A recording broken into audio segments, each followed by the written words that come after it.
네, 긴 호흡으로 중장기적인 전략을 세워보는 시간 잠금 해제로 돌아왔습니다. 오늘도 중장기적으로 바라볼 수 있는 종목 저희와 함께 발굴해 보시면 좋을 것 같은데요.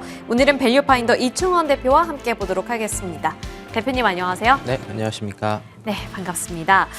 오늘도 이제 헤드라인 통해서 새로운 기회를 먼저 모색해 보도록 할 텐데 많은 분들께서 그리고 많은 외국인들이 관심을 갖고 있는 섹터입니다. 바로 K-뷰티와 관련되어 있는 소식인데요. 보톡스 관련해서 이 보톡스가 국가 핵심 기술로 묶이게 되면서 기술 진입 장벽이 낮아졌다라는 소식이 들리고 있습니다. 이것 때문에 결국에는 뭐 1,000억 원 손실이 났다. 그리고 이제 진입 장벽이 낮아지다 보니 경쟁이 너무 심화가 되는 그런 약간 부작용을 강조하는 그러한 헤드라인을 좀 살펴볼 수가 있었는데 이게 안 좋은 소식일지 아니면 그 안에서도 기회가 있을지 어떤 관점으로 봐야 될까요? 네, 이제 업계가 이런 얘기를 한다라는 거는 이제 정책 차원에서 기회로 바꿔야 되는 시기가 아닐까라는 생각이 듭니다. 보툴리눔 톡신, 이제 우리가 흔히 보톡스로 잘 알려진 이거를 국가 핵심 기술 지정을 해제해야 된다는 학계와 업계의 얘기가 계속해서 나오고 있습니다. 보완에 대한 목적은 표면적이긴 하지만 결국은 이게 경제적과 산업 경쟁력 측면에서 결국은 손실로 이어진다라는 이러한 얘기인 거고, 그리고 이러한 생산 기술은 이미 범용화돼 있기 때문에 이게 정말 국가 핵심 기술이냐라는 얘기가 좀 뒷받침되는 그런 상황입니다. K-팝을 필두로 K-뷰티의 세계 진출에 가속도가 붙는데 국회와 정부가 규제 개선을 지금 하고 있지 않으니 결국은 이게 손실이다. 라는 얘기가 하고 있는 거고, 이게 국가 핵심 기술로 지정이 되어 있기 때문에 수출 승인에 평균 74일 그리고 최대 1년 이상 걸리기 때문에 이거를 금액으로 환산하면 연 1,000억 원에 육박하는 손실이 발생한다라는 의견을 좀 보시면 될 것 같습니다. 전 세계 15개국 30여 개 기관이 균주를 보유하고 국내에서도 18개 기업이 품목 허가를 받아서 기술 장벽이 낮다라는 그런 강점이 있지만, 이 기술 장벽이 낮다라는 거는 결국은 글로벌에서 어떤 평가를 받는지가 핵심이 될 수 있기 때문에 이러한 부분들이 바뀌고, 그리고 그저께부터 우리나라에 방문하는 해외 관광객들이 결국은 미용에도 굉장히 많은 관심을 보이고 있잖아요. 그래서 뭐 파마 리서치 같은 기업들도 최근에 다시 한번 주가가 반등하려는 그런 움직임을 보이고 있고, 올리브영에도 지금 중국인들이 너무 많이 왔다 이런 얘기들이 있다 보니까 이런 톡신과 보톡스와 관련돼서도 우리가 좀 계속해서 관심을 가져야 된다, 이렇게 정리하도록 하겠습니다. 네, 보톡스 관련해서 그리고 우리나라 아무래도 이제 뷰티 강국이 되어가고 있다 보니 그쪽을 향한 관심도는 매우 뜨겁습니다. 사실 이제 보톡스라든지 뷰티 하면 여러 가지 종목들 매일같이 언급되는 종목들이 있잖아요. 그래서 살짝은 식상하다, 진부하다라는 생각도 들고 너무 많이 올라서 보유자의 영역 아닌가라는 생각이 드는 상황 속에 어떤 종목에 또 새로운 기회를 줄 수 있을 것인가, 그 종목도 함께 열어보도록 하겠습니다. 오늘 준비해주신 종목은 제테마라는 종목인데요. 대표님께서는 늘 이렇게 진짜 우리가 모르는 저평가되어 있는 아니면 이제 시세를 폭발적으로 낼 수 있을 만한 종목들을 잘 골라주시는데 두 가지 투자 포인트 짚어보도록 하겠습니다. 필러와 보톡스, 가장 강한 쪽이네요. 필러 관련해서는 어떤 모멘텀이 있을까요? 네, 둘 다 계속 오래 관심을 가져야 되는 포인트고, 앞서 이제 앵커님께서 말씀해 주신 게 너무 많이 올랐다라고 하는데 이 회사는 지금까지 오른 게 없어서 오히려 이 잔금 해제 시간에 중기 이상으로 가져갈 만한 좀 적합한 기업이 아닐까라는 생각이 드는데, 이 회사는 2009년도에 설립이 됐고 2019년도 코스닥 시장에 상장을 했습니다. 히알루론산 필러 매출 비중이 59%, 보톡스가 약 25% 정도 매출 비중으로 나오고 있는데, 이 필러라는 거는 뭐 이제 시청자분들도 잘 아시겠지만 주름이나 꺼진 부위에 주입해서 형태를 개선하는 의료 미용 제제로 알려져 있습니다. 히알루론산이 주 성분인데 이게 체내에 존재하는 물질이지만 자기 질량의 최대 100배까지 수분을 흡수할 수 있다라는 그런 특징을 갖고 있고, 나이가 들수록 체내 이 히알루론산이 분해돼서 피부 탄력이 저하가 되는 것이고 주름이 그래서 생기는 거다 보니까 이런 히알루론산 필러를 주입을 해서 볼륨과 윤곽을 되살리는 게 결국은 요즘에 계속 얘기가 나오는 뭐 K-뷰티의 또 다른 하나가 아닐까라는 생각을 하고 있습니다.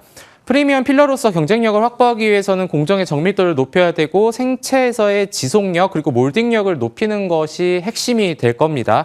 동사는 동사만의 다운인 기법을 통해서 균일한 입자 크기와 최적화된 주입 압력을 구현해서 자연스러운 결과를 얻을 수 있게끔 이런 기술력을 확보해 놓은 상황인데, 대부분의 필러는 이 응집력을 높이기 위해서 BDD이라는 화학물질을 투입을 하게 되는데, 여기에서 이게 100% 반응이 되지 않아서 한쪽 분자에만 결합이 되면 그게 또 이제 문제가 됩니다. 그러면 결국 그게 피부 트러블이나 발진이 되는데, 그래서 이 부작용을 예측하기 위해서 이 업계에서 쓰는 게 이제 MOD라는 값이 있는데, 이게 세계 동사의 이 EPTQ라는 제품이 세계 최저 수준인 1.5 정도로 지금 낮다라고 합니다. 그만큼 지금 기술력이 있고 유해살의 발생률이 약 0.001%라는 그런 부분들도 하나의 이 회사의 경쟁력이 되지 않을까. 그래서 이 회사는 뭐 프리미엄 라인부터 이런 실속형 제품, 고가와 저가에 모두 지금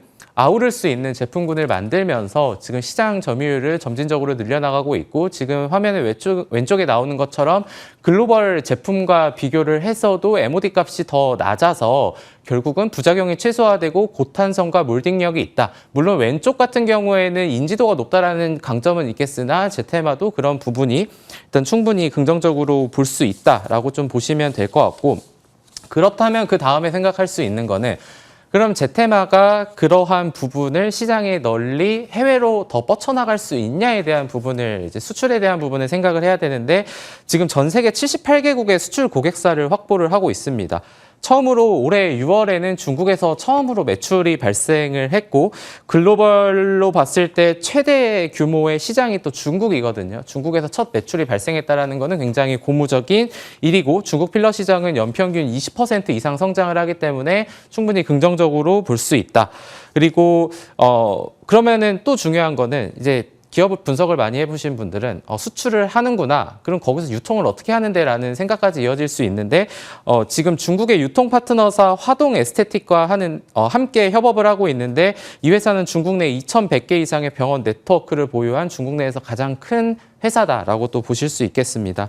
그래서 중국 수출과 함께 결국은 따라오는 시장 성장을 위해서는 또한 생산 능력도 계속해서 증가를 시켜야 되는데, 용인 필러 공장의 생산 능력을 보유하고 있는데 가동률은 90%에 이른다고 합니다. 그래서 뭐 GMP 인증을 받고 프리미엄 제품을 생산해서 또 내년까지 60억 원을 투자해서 증설을 또 40% 이렇게 늘리겠다라는 회사의 그런 입장이 있기 때문에, 이런 관련해서 필러와 관련해서도 이 회사는 지금 강력한 수출에 대한 기대감, 모멘텀이 있다라고 보시면 될 것 같습니다. 네, 여러 가지 모멘텀을 다 갖고 있네요. 일단 부작용을 줄일 수 있다는 점도 하나의 강점인 것 같고, 그리고 수출에 대한 모멘텀도 갖고 있습니다. 그리고 또 가장 큰 시장으로 여겨지는 중국에서 매출이 발생하고 있다는 점도 긍정적인 요인으로 짚히고 있는데, 그러면 필러뿐만 아니라 또 앞서서 봤던 보톡스 관련해서도 어떠한 투자 포인트가 있는지 짚어보도록 하겠습니다. 제가 알기로 이제 보톡스가 다 좋은데 내성 생기는 게 하나의 리스크 그리고 아쉬운 부분이라고 들었는데, 그 분야에서 조금 괜찮은 것 같아요? 네, 톡신 제품 경쟁력은 균주입니다. 우리가 뭐 대용이나 휴젤이나 항상 균주에 대한 논란이 되고 있는데, 근데 이 회사는 그런 논란에서 자유롭다라고 말씀드리는 게 일단은 결론입니다.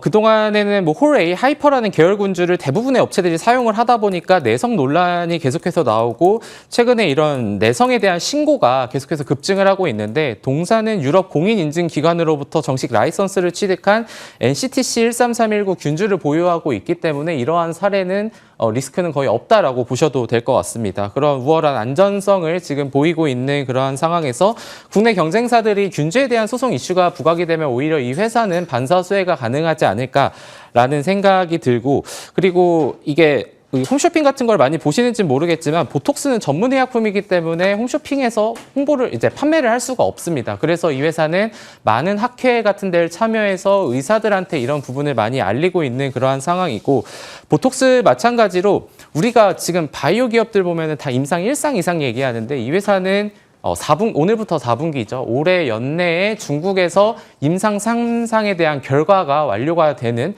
이런 예정이 되어 있습니다. 그리고 이 임상 3상 같은 경우에는 돈이 많이 들어가는데, 오히려 지금 임상 3상을 아까 말씀드린 화동 에스테틱이 임상 3상 비용을 전액 지원을 하고 있어서 부담도 덜하다라는 점, 그리고 이제 두 번째는 미국에 대한 건데 미국에서 지금 임상 2상을 진행을 하고 있습니다. 미국 시장도 규모 면에서는 글로벌 최대 국가 중에 하나로 알려져 있기 때문에 중국에서의 임상 3상, 미국에서의 임상 2상에 대한 완료가 불과 이제 3개월 안에 결과가 나올 수 있기 때문에 이런 부분들로 본다면은 이 회사는 필러뿐만이 아니라 보톡스 같은 경우에도 중장기적인 관점에서 충분히 모멘텀이 작용될 수 있고 지금 그리고 화면에 차트에 나오는 것처럼 이 회사의 주가가 거의 바닥에 위치해 있기 때문에 부담도 덜하다라고 보시면 될 것 같습니다. 네, 지금 이제 보톡스 시장에서도 어떤 강점을 갖고 있는지 이 부분 살펴봤는데 이제 뷰티 시장의 양대 산맥이라고 볼 수 있는 필러와 보톡스에서 모두 다 모멘텀을 갖고 있다는 점 눈여겨보시면 좋을 것 같습니다. 앞서서 제가 오프닝 때도 말씀을 드렸지만 이제 뷰티 하면은 종목들이 많이 올라서 보유자의 영역인 것 같아서 참 아쉽다라는 생각을 하고 계신 분들도 계실 것 같은데 이 종목은 앞서 말씀해 주신 것처럼 다른 기업들에 비해서 주가가 많이 바닥권에 있는 것 같아요. 그래서 어느 정도 가격 라인을 설정하는 게 좋을지 언제 잡아볼까요?